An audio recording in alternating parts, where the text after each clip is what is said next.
decision there. So we didn't have any. We thought that this guy would bring order out of chaos, but we didn't have any idea the defense would become the backbone of the team, which it has.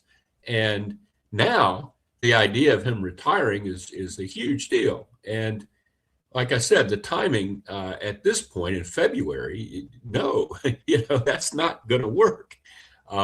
So I'm glad that he apparently has reconsidered. The last reporting I saw was E.J. Smith and some other people were saying, that the Eagles think this is behind them now and he's going to just go forward. And I sure hope that's the case. Yeah.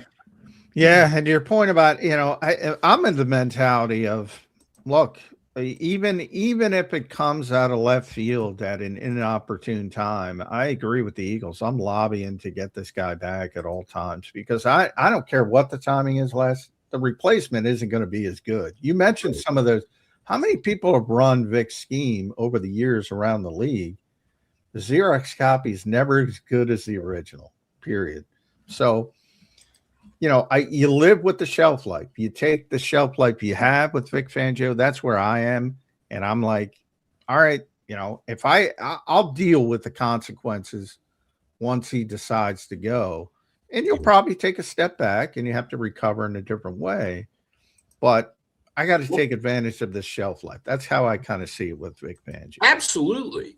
But the thing is, John, and you know this, you guys both know this, when you change, unless you take one of his lieutenants, and the top one that everyone thinks is the top one, Christian Parker, just left to go to Dallas.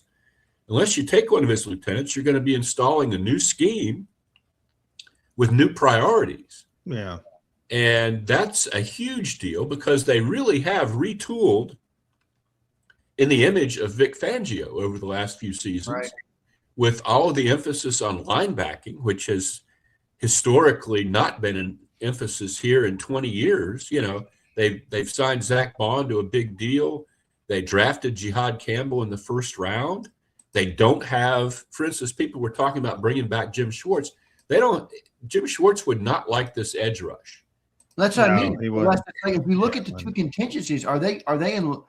Do they believe this scheme is right if they don't have Vic? Right. It was reported with Gannon, who would be that scheme, but then it was reported with Jim Schwartz, who really doesn't run anything. No, Schwartz runs. Maybe they can get Myles Garrett if they get Jim, though. That's my conspiracy. Maybe they're thinking about Myles. But that would be with the money and everything. I don't know how in the world they would do that, but. We've been talking this offseason until this came up about a re-emphasis on rebuilding the offense. And you don't have resources to retool the defense right now, because it doesn't fit a new coordinator. That would be I was surprised with the Jim stuff. I was surprised with the Jim stuff because, to your point, completely great coach, by the way, Jim Schwartz, but completely different style of defense. And he's under contract, so I'm not sure. Obviously, he's not happy about getting passed over. Yeah. He had a hell of a year in Cleveland. And if you look at the options available in terms of, who's good, I think he's probably the best option out there. But like you said, and like I said, it's a different scheme. It would be really a huge change. Yeah, which maybe shows you that they're not, perfectly, committed to Vic's scheme without Vic. We'll see what ends up happening. Les, I'll stay on the defense while we're there. If we do get the good news, which I'm in agreement with you, I saw the recent report from E.J. Smith. I think Vic will be back. He doesn't strike me as a guy that's going to come back a couple weeks later. And, once he's on the horse, I think he's going to be on the horse. Right. So if Vic returns, we got three big free agents, Les. You got Nakobe Dean, you got Jalen Phillips, and you got Reed Blankenship. Maybe not everybody would classify him as big, but those are three starters on that defense. Which do you think return, if any, Les Bowen, of those three defensive free agents? Well, I think we have to be prepared for the possibility that none of them will. Great. I don't think there's much likelihood. It just depends on the market for these guys a lot, I think. I think a lot of the assumptions are, well, this will be a top of the heap contract at this position for each of these guys. I don't know. I mean, Nakobe Dean's been injured so much, they might have a shot at bringing him back just because it's, because nobody might want to invest a lot of money in Nakobe Dean. But I don't think they have a plan to bring him back. I think that's why they drafted Campbell. Phillips is a guy I would prioritize just because they don't have an edge rush. I know Phillips didn't put up huge numbers, but I thought he was an impact player. He's a guy that can play a lot of downs. He's young. I think he'll get better. I wouldn't pay him, Myles Garrett money or anything, but I would certainly. He's as good as anything you're going to replace him with, I think, in your price range.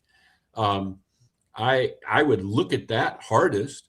Reed Blankenship is a nice player, and he'll leave a void, I think, leadership-wise and intangible-wise. But he was an undrafted free agent, and, it's not like you want to break the bank for his ceiling is limited. He's not going to be a perennial all-pro or anything like that. Again, what's the market for Reed Blankenship? I don't know. I think I would prioritize Phillips, but I think from everything I see, it sure looks like they're prepared to move on without any of the three. The cap is going up from, I think, 279 to 303, somewhere 303 to 306. So pretty significant rise. So just to button this up, because we got to talk about the offense, but I'm with you with Jalen Phillips. I thought he was great. I thought he was great. I thought, he was a sort of the final piece of a puzzle, and it all fit together. I really think the defense got a lot better. So Spot Rack over the cap. I think it was Spot Rack did the market value, and they had 3 years, $52 million, so $17 million plus a year. To me, that's a no-brainer. I don't know how you get Jalen Phillips at 27 years old, right, at $18 million a year with the cap going up that much. Is there a walk-away number for you, Les? I hadn't really thought about it, but maybe 20 a year. I don't know. It just depends on what's going to be out there. What can you do? Can you draft? You don't have a high draft pick in the first round. You got to get an edge rusher somewhere. Are you going to draft a great edge rusher in the 20s? It's happened, but it's not likely. Are you going to go out and pay a lot more for another edge rusher that you like better? I don't think you can just let him leave and go with what you have. That doesn't seem like an idea that I could support. I don't know what my ceiling would be, John. They want to do what's looming in the background here. They don't have a huge crisis if you just look at what the contracts they have now and what they can do, but they want to re-sign all these guys, or they say they do, all these young defensive players, and to new deals, and we don't know what those deals are going to look like. And that stuff's so fluid though, Les, because last year, look, they want to pay Quignon, but they have time. Cooper, they have another year. Obviously, those guys are no-brainers. But what we thought about last year with Jalen Carter, look, they're going to bring him back. I don't think there's any question. But now I have some concerns with the shoulders and do you give top Jalen of the market? $150 million? Yeah, exactly. Nolan Smith, I don't even know if they're going to bring Nolan Smith back now. Right, he did very little after he came back from the injury. I was disappointed. And I thought Jalen Hunt looked better at the end of the season. These deals, though, I agree that there are questions about several of these guys, but this is their MO. This is what separates them from, say, the Cowboys. The Cowboys wait until they have no other alternative, and then pay an absolute Pay top the dollar. premium. Yeah. Makes The no Eagles sense. get it done early and pay a decent amount less than what ends up being the top of the market when the contract finally would come to, when they would have to do it. And if you put 4 or 5 guys, Tim Calishaw in the Dallas Morning News wrote a really good column about this a few weeks ago. You put 4 or 5 of those contracts together, and suddenly you've saved an enormous amount of cap room over what the Cowboys do. Yeah. So that's a good way to work. But it makes it really hard to project, what you can pay, for us to project anyway, what you can pay Jalen Phillips or somebody like that when we don't know what they want to do with these other guys. Yeah.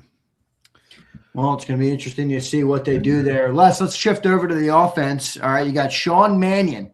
We didn't talk to you. Let me just, before I muddy it, what is your reaction? What is your response to the Eagles hiring 33-year-old Sean Mannion to be their offensive coordinator? Well, I'm in favor of it. I mean, it's tricky in that he hasn't called plays, but they brought in Grizzard, who has called plays, to help out. I kind of thought this would be the direction they would go. This is a Jeff Lurie type move, young, innovative, different. I didn't think you were going to see, a Nick Sirianni buddy like Jim Bob Cooter. I know they looked hard at him, but that's just, I think Lurie's seen enough of the hitch routes. And, I think they're going to – now the question is, you bring in a guy like Mannion who doesn't have a huge resume and clout, and what is Nick going to do? Is Nick going to let him change everything? We saw with Kellen Moore that just because you bring in somebody who does various things, that doesn't mean the Eagles are going to do various things. I want to know for a fact that they're not running Nick's offense next year with maybe a little more variety in the play calling. I think that's a danger here. But this is the kind of bold, let's find somebody who's on the cutting edge sort of thing that Lurie likes. I think the hard part for Nick would be would you let him less? I know Nick gets crap, but man, this guy's been pretty successful as a head coach.